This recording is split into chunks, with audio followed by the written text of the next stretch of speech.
नमस्कार YouTube viewers.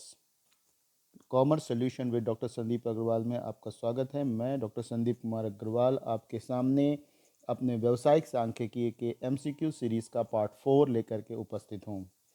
दोस्तों, अगर आपको हमारा ये चैनल, हमारा ये कंटेंट पसंद आ रहा हो तो ज़रूर से हमारे वीडियो को लाइक और शेयर कर दीजिए और हमारे चैनल को सब्सक्राइब कर लीजिए। This is the motivation for us. दोस्तों, बिना समय को ख़राब किए हुए हम अपने आज के 16 क्वेश्चन से लेकर के 30 क्वेश्चन तक की जो यात्रा है 15 क्वेश्चन की, उनको शुरू करते हैं। तो शुरू करते हैं 16 नंबर सवाल से, क्योंकि इसके पहले एमसीक्यू की पार्ट 3 में आपने 1 से लेकर 15 क्वेश्चन तक कर लिया था। आज हम लोग 16 से 30 क्वेश्चन तक करेंगे। तो आज के 15 क्वेश्चन शुरू करते हैं।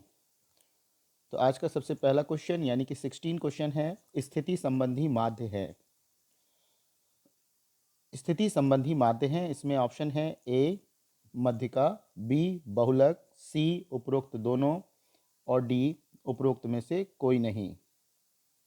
तो दोस्तों, पोजिशनल एवरेज क्या होता है? पोजिशनल एवरेज यानी कि जो स्थिति को डिनोट करता है। स्थिति को डिनोट करने का मतलब, जैसे कि मान लीजिए कि आपका मीन है, तो मीन का काम होता है वो हमें किसी एक आंकड़े को 20 से आधा कर देता है, यानी कि बीचों बीच की स्थिति प्रकट करता है। तो ये एक पोजिशनल एवरेज होता है, यानी एक स्थिति को बताता है। अगर हम बहुलक की बात करें तो बहुलक फ्रीक्वेंसीज, जहाँ पर सबसे ज़्यादा फ्रीक्वेंसी होती है उसको डिनोट करता है। तो जिस जगह पर सबसे ज़्यादा फ्रीक्वेंसी डिनोट होता है, जहाँ पर सबसे ज़्यादा फ्रीक्वेंसी होती है वो बताता है, इसलिए ये भी एक पोजिशनल एवरेज है। तो इसलिए इस क्वेश्चन का जो सही आंसर होगा वो होगा उपरोक्त दोनों। क्वेश्चन नंबर 17 है, गणितीय माध्य है। Mathematical averages are.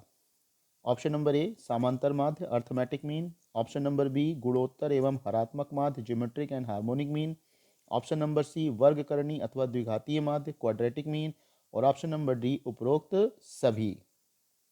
तो दोस्तों, यहाँ पर ये ध्यान देने वाली बात है कि ये जितने भी आपके सामने दिए हुए हैं ये सभी जो है गणितीय माध्य, ये सभी गणितीय माध्य हैं, चाहे समांतर माध्य हों, चाहे गुणोत्तर एवं हरात्मक माध्य हों, चाहे वर्गकरणीय अथवा द्विघातीय माध्य हों। तो ये सभी उपरोक्त जितने भी हैं ये सब गणितीय माध्य हैं, इसलिए इसका जो सही उत्तर होगा वो होगा ऑप्शन नंबर डी, उपरोक्त सभी। अब हम लोग अपने 18th क्वेश्चन पर बढ़ते हैं। 18th क्वेश्चन है, व्यापारिक माध्य है, commercial averages are. Option number A चल अथवा गतिमान माध्य moving average, option number B प्रगामी अथवा संचयी माध्य progressive average, option number C संग्रथित माध्य कंपोजिट एवरेज, और ऑप्शन नंबर डी उपरोक्त सभी, ऑल ऑफ दी अबव। तो यहाँ पर सही उत्तर क्या होगा? व्यापारिक माध्य कॉमर्शियल एवरेज। ये सभी की सभी जितने भी आपको दिए हुए हैं ये सभी की सभी जो है कॉमर्शियल एवरेज है। तो इसका भी सही उत्तर हो जाएगा option number D. Option number D यानी उपरोक्त सभी, ये इसका सही उत्तर होगा। Question number 19। क्वेश्चन नंबर 19 पूछ रहा है, आवृत्ति वितरण के प्रकार हैं।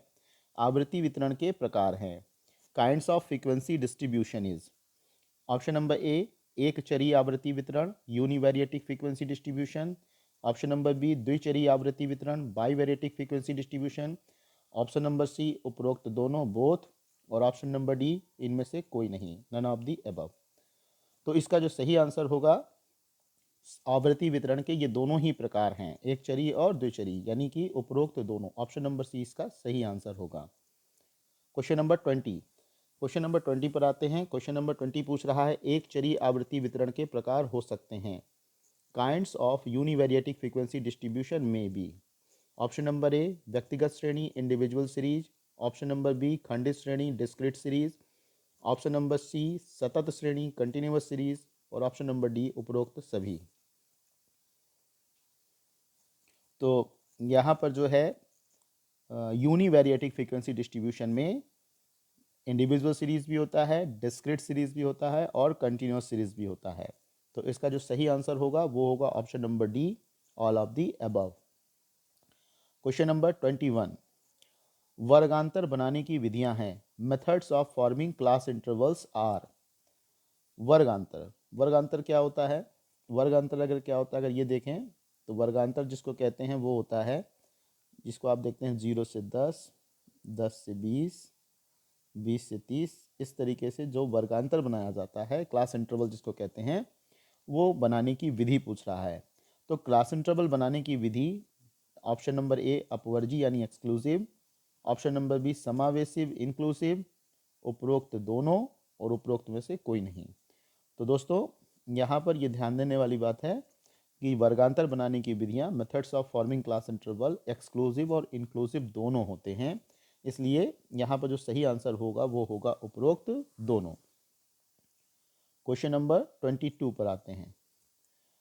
उससे पहले आप ये देख लीजिए अपवर्जी एक्सक्लूसिव मेथड क्या होता है और इंक्लूसिव मेथड क्या होता है। एक्सक्लूसिव मेथड की जब हम बात करते हैं तो एक्सक्लूसिव मेथड में जो ध्यान देने वाली बात है वो ये होती है कि आप इसका एक स्क्रीनशॉट ले लें जो लिखा हुआ है, अगर आप चाहें। मैं 2 सेकंड के लिए रुक रहा हूँ, आप स्क्रीनशॉट ले लें ताकि आपको पढ़ने में फ़ायदा हो। फिर मैं इसे बताता हूँ। ये जो एक्सक्लूसिव मेथड होता है, एक्सक्लूसिव मेथड में जो क्लास इंटरवल्स बनते हैं वो बनते हैं आपके जैसे 0 से 10 और 10 से 20। इसमें गौर करने वाली बात ये होती है, इसकी जो पहचान होती है, इसमें जो पहले वाले क्लास इंटरवल जो बनते हैं उसका जो अपर लिमिट होती है वो दूसरे वाले ग्रुप की लोअर लिमिट होती है। ये बहुत इंपॉर्टेंट बात है। अगर कोई भी आप क्लास इंटरवल देख रहे हो, उसमें अगर पहले वाले जो वर्ग आपने बनाया है उसका जो अपर लिमिट है और जो दूसरा वाला वर्ग है उसका जो लोअर लिमिट है, अगर वो दोनों सेम है तो ये कहा जाएगा कि ये एक्सक्लूसिव मेथड है। एक्सक्लूसिव मेथड में लेकिन ये ध्यान रखना पड़ता है कि जब 0 से 10 का क्लास इंटरवल बनाया जाता है तो उसमें जो आंकड़े लिए जाते हैं वो केवल और केवल 0 से 9.99 या 0 से 9 तक लिए जाते हैं। समझने वाली बात यह है कि 10 अगर फ्रीक्वेंसी होगी किसी की तो उसको 0 से 10 में नहीं शामिल करेंगे बल्कि 10 से 20 वाले में शामिल करेंगे। इसी तरीके से अगर 10 से 20 के सामने हमें कौन सी फ्रीक्वेंसी लेनी है, तो 10 से 20 के सामने हम जो फ्रीक्वेंसी लेंगे वो लेंगे 10 से लेकर के 19.99, यानी किसी भी हालत में जो अपर लिमिट होती है वो एक्सक्लूसिव में नहीं ली जाती है, इसीलिए इसको एक्सक्लूसिव कहा जाता है, छोड़ दिया जाता है उसके अंदर। जबकि अगर इंक्लूसिव की बात करें तो इंक्लूसिव सीरीज़ जो होती है, इंक्लूसिव सीरीज़ में जो ध्यान देने वाली बात है वो ये है कि यहाँ पर हम 0 से लेकर के 10 ना बना के 0 से लेकर 9 बनाते हैं। फिर उसके बाद जो अगला क्लास इंटरवल बनेगा वो 10 से लेकर 19 बनेगा। उसके बाद जो बनेगा 20 से लेकर के 29 बनेगा। इस तरीके से क्लास इंटरवल बनता है। इसमें जो पहचान होती है वो होती है कि पहले वर्ग की जो अपर लिमिट होती है और दूसरे वर्ग की जो अपर लिमिट होती, लोअर लिमिट होती है, उसमें कोई भी समानता नहीं होती, उसमें हमेशा अलग अलग होते हैं। और अमूमन इसमें जो अंतर होता है वो 1 का होता है, लेकिन कुछ भी अंतर हो सकता है, 10 का भी हो सकता है, 5 का भी हो सकता है, लेकिन अमूमन जो देखा जाता है वो 1 का ही अंतर लिया जाता है। इसमें जो आंकड़े लिए जाते हैं वो 0 से 9 के सामने 0 से 9 तक ही लिए जाते हैं। 10 से 19 के सामने 10 से 19 तक ही लिए जाते हैं। इसमें कोई भी जिगजैग वाला ऑप्शन नहीं है जैसा कि एक्सक्लूसिव में था। तो इंक्लूसिव और एक्सक्लूसिव की जो पहचान थी वो यही थी कि एक्सक्लूसिव में जो क्लास इंटरवल का जो पहला वर्ग होता है उसका जो अपर लिमिट होता है वो दूसरे वाले वर्ग का लोअर लिमिट सेम होता है, जबकि इंक्लूसिव में ऐसा नहीं होता है, दोनों अलग अलग होते हैं। अब हम लोग अपने नेक्स्ट क्वेश्चन 22 पर चलते हैं। क्वेश्चन नंबर 22 पूछ रहा है आवृत्ति वितरण की रचना के लिए 2 आवश्यक तत्व हैं, आवृत्ति एवं dot dot dot dot dot. These are two essential factors of construction of frequency distribution, frequency and fill in the blanks। पूछा गया है कि जब आप आवृत्ति वितरण बनाते हैं तो आवृत्ति वितरण बनाते समय आपको फ्रीक्वेंसी के अलावा और एक क्या इंपॉर्टेंट चीज़ की ज़रूरत होती है। तो हमेशा ध्यान रखो कि फ्रीक्वेंसी के अलावा जो सबसे इम्पॉर्टेंट चीज़ है वो है चर, यानी कि वेरिएबल्स, जिसको कि आप एक्स भी कहते हैं। जब आप क्वेश्चन सॉल्व करते हैं तो एक्स और एफ आप जो है 2 चीज़ें लेकर चलते हैं क्वेश्चन सॉल्व करते समय। तो जो एक्स होता है वही आपका चर कहलाता है, वेरिएबल्स कहलाता है। तो ये बहुत इंपॉर्टेंट रोल प्ले करता है किसी भी फ्रीक्वेंसी डिस्ट्रीब्यूशन को कंस्ट्रक्ट करते समय। क्वेश्चन नंबर 23 है सांख्यिकी वितरण में आवृत्तियों का स्थान है। The place of frequency in statistical distribution. इसमें सबसे पहली चीज ये महत्वपूर्ण स्थान है, सबसे पहली चीज महत्वपूर्ण स्थान है, व्यवहारिक स्थान है, केंद्रीय स्थान है, या फिर व्यावसायिक है। तो भैया देखो, इसमें सबसे इंपॉर्टेंट चीज़ बता दें कि यहाँ पर सांख्यिकी वितरण में जो फ्रीक्वेंसी होती हैं वो सेंट्रल रोल प्ले करती हैं। कौन सा रोल प्ले करती हैं? सेंट्रल रोल प्ले करती हैं, क्योंकि बिना फ्रीक्वेंसी के कोई भी काम संभव नहीं है। तो सांख्यिकी वितरण में आवृत्तियाँ हमेशा सेंट्रल रोल प्ले करती हैं। इंपॉर्टेंट तो है, लेकिन इंपॉर्टेंट से भी ज़्यादा ये सेंट्रल रोल प्ले करती हैं। क्वेश्चन नंबर 24 पूछ रहा है, निम्न चरों को इकाइयों में मापा जा सकता है। Following variables can be measured in units. Units क्या होती हैं, पहले ये जानना बहुत ज़रूरी है इस क्वेश्चन को सॉल्व करने से पहले। यूनिट का मतलब होता है जब भी कोई डेटा कलेक्ट किया जाता है तो वो इस बात पर डिपेंड करता है कि किस लिए डेटा कलेक्ट किया जा रहा है, डेटा कलेक्ट करने का रीज़न क्या है। जैसे मान लो कि अगर डेटा कलेक्ट करने का रीज़न है कि हमें जो है लोगों की आयु पता करनी है, तो अगर लोगों की आयु पता करनी है तो वो हमेशा ईयर्स में होंगी। तो निश्चित बात है कि इसको जो है, इसकी इकाइयाँ जो हैं, इसे इकाई में नापा जा सकता है, तो ये जो है इकाई कहलाएगी। जैसे आयु के लिए इकाई हो गई वर्ष, संख्या में नापा जा सकता है, ये भी एक इम्पोर्टेंट बात है। अगर किसी की आमदनी नापनी है तो आमदनी रुपए पैसे में नापी जाएगी। अगर किसी की जो है मार्क्स को देखने हैं तो मार्क्स हमेशा नंबर्स में देखे जाएंगे। तो ऐसी कौन सी चीज़ है जिसको कि किसी यूनिट में नापा जा सकता है? तो इसके लिए ये भी जानना जरूरी है कि किस चीज़ को यूनिट में नहीं नापा जा सकता है, तभी समझ में आएगा। जैसे मान लीजिए प्रबंधक की योग्यता, कुशलता, या किसी की सुंदरता। तो सुंदरता को हम नंबर्स में कैसे नाप सकते हैं? हम ज़बरदस्ती नंबर्स दे सकते हैं कि ये ज़्यादा सुंदर, इसको 10 दे दें, लेकिन वो कम सुंदर को 9 दे दें, लेकिन वो जो है सही पैमाना नहीं है, क्योंकि सुंदरता को नापने के लिए कोई भी इकाई नहीं है, या योग्यता या क्वालिटी को नापने के लिए कोई इकाई नहीं बनी हुई है। इसलिए जो है यहाँ पर ये ध्यान रखना है कि निम्न चरों को इकाइयों में मापा जा सकता है। इस क्वेश्चन में ऑप्शन है ए मार्क्स ऑफ स्टूडेंट, विद्यार्थियों के प्राप्तांक, बी एज ऑफ पर्सन्स, व्यक्तियों की आयु, सी सैलरी ऑफ एम्प्लॉयज़, कर्मचारियों का वेतन, और डी ऑल ऑफ दीज यानी ये सभी। तो मित्रों, ये ध्यान देने वाली बात है कि जैसा मैंने बताया, प्राप्तांक को आप नंबर्स में नाप सकते हैं, आयु को आप ईयर्स में नाप सकते हैं, और वेतन को आप रुपए पैसे में नाप सकते हैं। इसलिए ये तीन की तीनों जो है मेजरेबल हैं। इसलिए जो है इसका जो सही आंसर होगा वो होगा option number D, all of these. Question number 25 है, वर्ग विस्तार का सूत्र प्रतिपादित किया। The formula of range is propounded bye.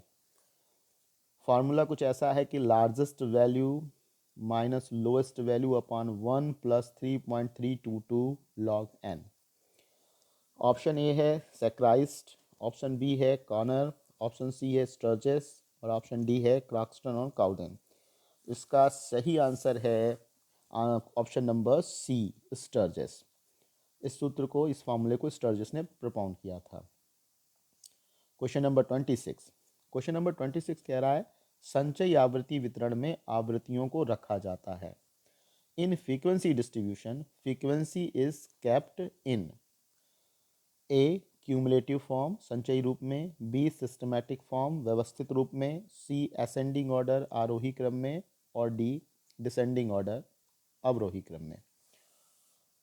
Cumulative frequency या संचयी आवृत्ति को बनाते कैसे हैं? तो आप सभी लोगों ने जब भी मीडियन निकाला होगा तो मीडियन निकालते समय आपने सी एफ ज़रूर बनाया होगा। तो वो वही क्यूमुलेटिव फ्रीक्वेंसी सी एफ को ही कहते हैं। इसको बनाने का जो तरीका होता है, जैसे मान लो कि फ्रीक्वेंसी दी हुई है 6, 3, 5, 8। अब आपको इसका सी एफ बनाना है, क्यूमुलेटिव फ्रीक्वेंसी बनानी है। तो क्यूमुलेटिव फ्रीक्वेंसी बनाने के लिए सबसे पहले वाली फ्रीक्वेंसी को वैसे ही लिख दिया जाता है। फिर उसके बाद जो दूसरी बनती है उसमें 6, यहाँ जो 6 है, 6 में से 3 को ऐड कर दिया जाता है, यानी कि 6 और 3 9 हो जाती है। फिर अब इस 9 में इसकी आगे वाली 5 यानी कि जोड़ देंगे तो ये हो जाएगा 14, और अब 14 में इस 8 को आप जोड़ देंगे तो हो जाएगा 22। तो देखो, अगर गौर करो तो यहाँ पर 6 के बाद जो 9 आया, इसमें 6 और 3 दोनों ऐड हैं, फिर जो 14 आया इसमें 6, 3 और 5 तीनों ऐड हैं, और जो ये 22 आया है इस 22 में 6, 3, 5 और 8 तीनों ऐड, चारों ऐड है। तो ये क्या है, ये अपने अंदर समाहित करता जा रहा है, जोड़ता जा रहा है। इसी को संचय करना कहते हैं। तो इसको क्यूमुलेटिव करने का मतलब जो सारी फ्रीक्वेंसियों को अपने साथ लाइन बाय लाइन जोड़ता जाता है। तो संचयी आवृत्ति को कैसे रखा जाता है, तो इसका जो सही आंसर होगा वो होगा क्यूमुलेटिव फॉर्म में। क्वेश्चन नंबर 27 कह रहा है समंक संकलन के स्रोत हैं।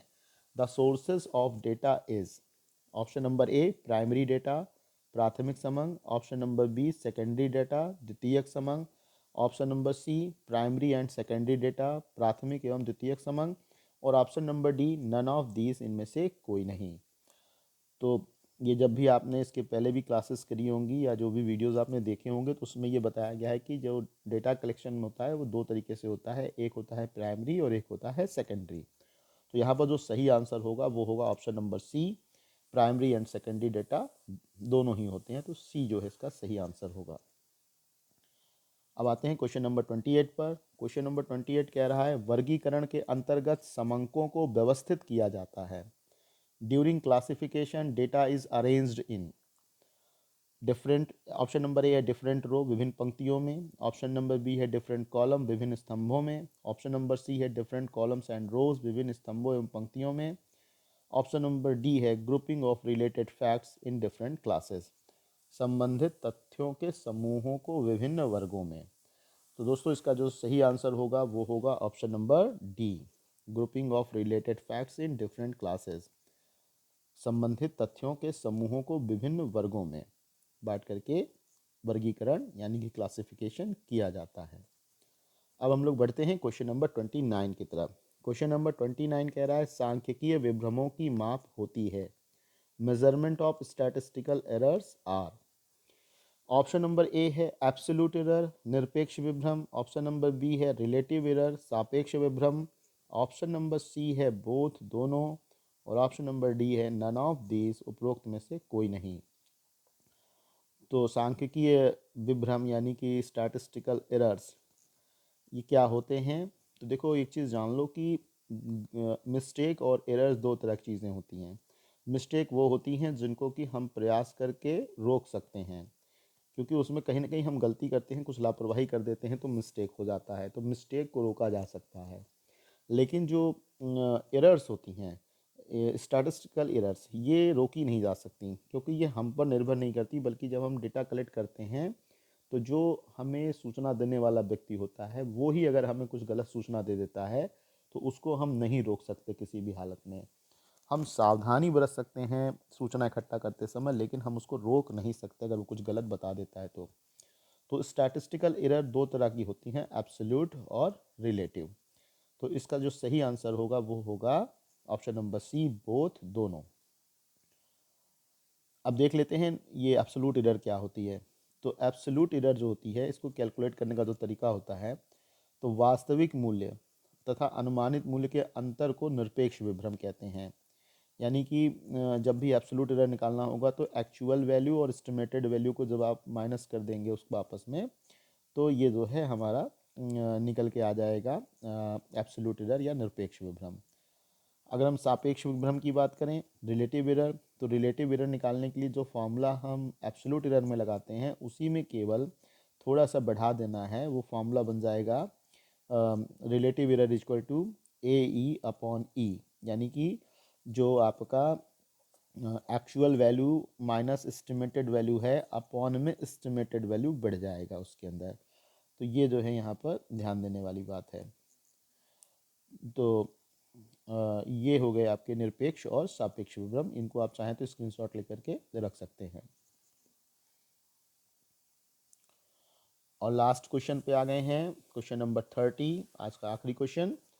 परिकल्पना की जांच करने में विभ्रम हो सकते हैं।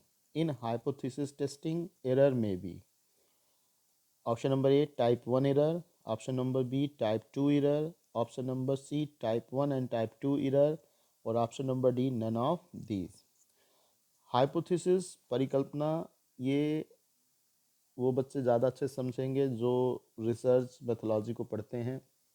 लेकिन स्टैटिस्टिक्स में भी थोड़ा सा ये जो है पढ़ाया जाता है, क्योंकि ये क्वांटिटेटिव टेक्निक्स का ही एक हिस्सा है। तो हाइपोथेसिस होती है कब, जब कोई रिसर्च करते हैं तो दो बातें लेकर चलते हैं साथ में। जिस काम के लिए हम रिसर्च कर रहे हैं या तो ऐसा होता है या तो ऐसा नहीं होता है। मान लो कोई दवा के बारे में रिसर्च हो रही है, तो उसमें जो दो हाइपोथेसिस बनेंगी वो बनेंगी कि एक हाइपोथेसिस बन जाएगी कि एक्स दवा फ़ायदेमंद है, और दूसरी हाइपोथेसिस बन जाएगी एक्स दवा फ़ायदेमंद नहीं है। अब इन्हीं दोनों हाइपोथेसिस को लेकर के रिसर्च किया जाता है। रिसर्च में जो भी डेटाज होते हैं उनको हम लोग इंटरप्रेट करते हैं और कुछ रिजल्ट पर निकलते हैं। उसी से रिलेटेड होता है टाइप 1 और टाइप 2 एरर। तो अभी के लिए सिर्फ इतना जान लें कि ये दोनों ही हाइपोथेसिस टेस्टिंग में एरर होती हैं, टाइप 1 और टाइप 2। तो इसका जो सही आंसर होगा वो होगा option number C, type 1 and type 2 error. Type 1 error के बारे में थोड़ी सी जानकारी इसमें दे रहा हूँ। इसको अगर आप चाहें तो स्क्रीनशॉट ले लीजिए। टाइप 1 एरर उस दशा में होता है जब ऐसी परिकल्पना को अस्वीकार कर दिया जाता है जो वास्तव में सही है। जैसे आपने कोई दवा बनाई और आपने उस दवा को बनाने के बाद आपने जो अपनी पहली हाइपोथेसिस रखी कि ये दवा मान लो मलेरिया की बनाई, तो ये दवा मलेरिया में फ़ायदेमंद है, और आपने इसी को अस्वीकार कर दिया रिसर्च में, तो आपकी दवा सही होते हुए भी वो यूज में नहीं आएगी, क्योंकि रिसर्च में उसको जो है हमने गलत साबित कर दिया। इस अगर ऐसा होता है तो इसे टाइप 1 एरर कहते हैं। और अगर मान लो कि टाइप 2 एरर कब होगी, जब कोई गलत परिकल्पना को स्वीकार कर लिया जाता है। जैसे कि आपकी दवा फ़ायदेमंद नहीं है, लेकिन आपने उसको स्वीकार कर लिया कि ये फ़ायदेमंद है, तो ये टाइप 2 एरर हो जाता है। तो ये जो है ध्यान देने वाली बात है कि हमेशा जो है सही परिकल्पना को ही स्वीकार किया जाए, और गलत परिकल्पना है तो उसको अस्वीकार कर दिया जाए। लेकिन ये डिपेंड करता है, हमारे कहने से नहीं होगा, ये डिपेंड करता है जो रिसर्च होती है, रिसर्च का पूरा जो प्रोसेस होता है उसमें कई ऐसी चीज़ें होती हैं जिन पर ध्यान में रख करके इसको किया जाता है। तो ये दोनों ही तरीके की एरर्स होती हैं हाइपोथेसिस टेस्टिंग में। तो आज के लिए इतना ही। आज 30 क्वेश्चंस ये कंप्लीट हो गए हैं, और आगे के क्वेश्चंस के लिए नेक्स्ट वीडियो में मिलेंगे। तब तक के लिए आप लोगों को अगर वीडियो पसंद आ रहा हो तो इसको लाइक शेयर ज़रूर कर दीजिए और चैनल को सब्सक्राइब कर लीजिए। Thank you.